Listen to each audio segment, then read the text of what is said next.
And then Agenda 2030. What is new in this agenda? This agenda is very innovative. The first thing is we had a definition on sustainable development. We had concepts on working with sustainable development. For example, the concept of the triple bottom line, the 3 Ps of John Elkington, his book Cannibals with Forks. What we didn't have was the scope, the goal setting, the KPIs.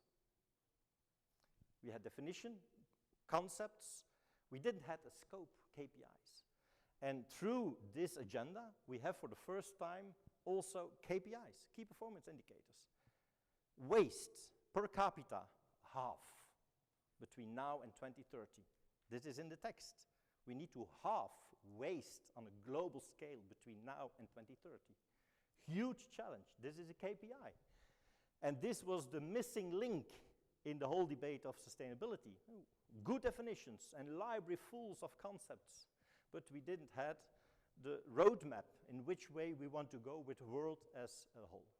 That's one. Secondly, this agenda is universal. As you know, the Millennium Development Goals agenda was an agenda north-south. OECD countries were asked to do more for South countries. This is a universal agenda. Each and every country in the world is asked to deliver on this agenda. Third one is, this is a difficult one. This is about redefining development cooperation and international development cooperation, international development aid. The idea in the Agenda 2030 is that our perspective of development aid needs to be integrated in each and every action we do. In each action, environmental or social action that is local, we should have, at a certain moment, the reflection, what is the impact of what we do locally here on an international scale? And that is a shift in thinking about development aid, because this means that everything we do in the daily life, in our daily management, can have a potential positive or negative impact on countries in the global south. And are we aware of this? So it's an internalization of the idea of helping and of supporting development aid into our daily practices of each day.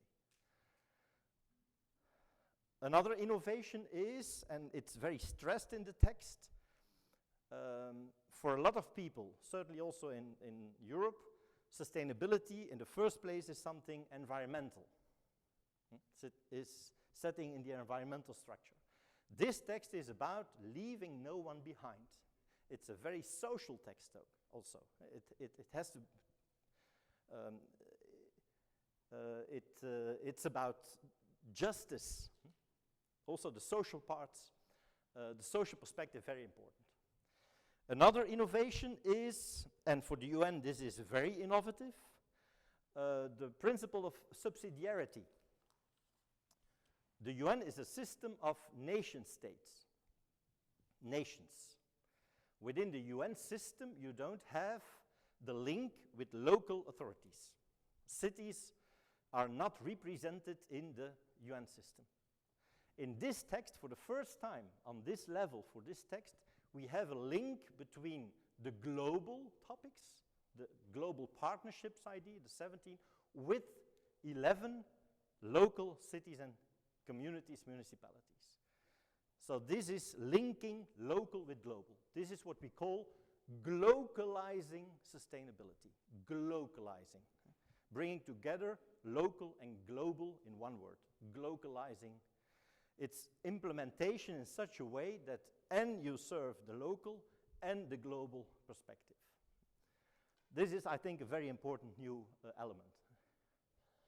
And then John Elkington, Triple Bottom Line, his book Cannibals with Forks, the Triple Bottom Line 21st Century Business. You all know, I think, the 3 Ps, people, profit, planet. And in general, this is how this concept is illustrated.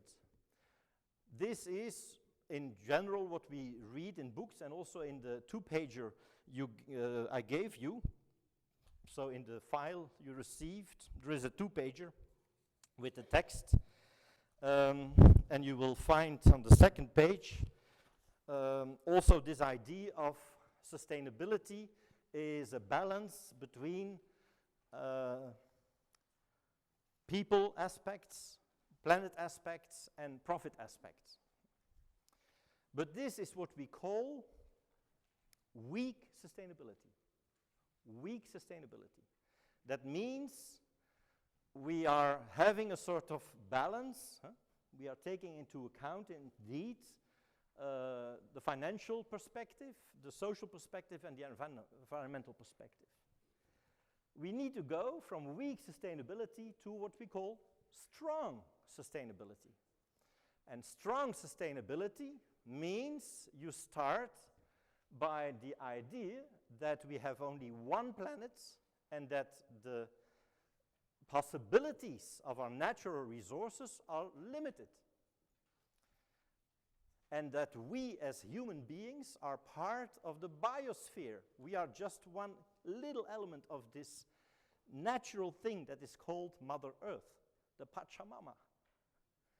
And therefore this illustration is much more important because this is towards transition. This is taking into account that there are a lot of natural resources that we need to make plastics, oil, to make paper, to make glass, sand. At a certain moment in our model will be limited. So this is what we call strong sustainability. And I think it's very important in a process of implementing SDGs that you go through the phase from weak to strong sustainability. This is a huge challenge for companies because that means that they need to start a business case with the facts and figures, which natural resources we use today to make our products will be available in which time frame the next coming years, decades, and what are the consequences for us as a company. I hope to discuss this with the colleagues of Coca-Cola tomorrow afternoon, because a lot of resources they need are limited, of course. And that's the start of what we call our SDG wedding cake. The SDG wedding cake, le gâteau de mariage, that we developed with CIFAL Flanders. This is like a sort of a consensus model to bring together the idea of strong sustainability with the SDG agenda and the 5 Ps. So we have here the 3 Ps of John Elkington. What happened in the Agenda 2030, the word profit becomes prosperity, because this is a text not only for companies, but a text for society. But the starting point is planet, the limitations wherein society is built and economy is built. What happened in this text 2030, that is, we go from 3 Ps to 5 Ps. And the 5 Ps are illustrated here. You have people, planet, prosperity, and now also partnership and peace. And that's the challenge now, how to deal with this model of 5 Ps.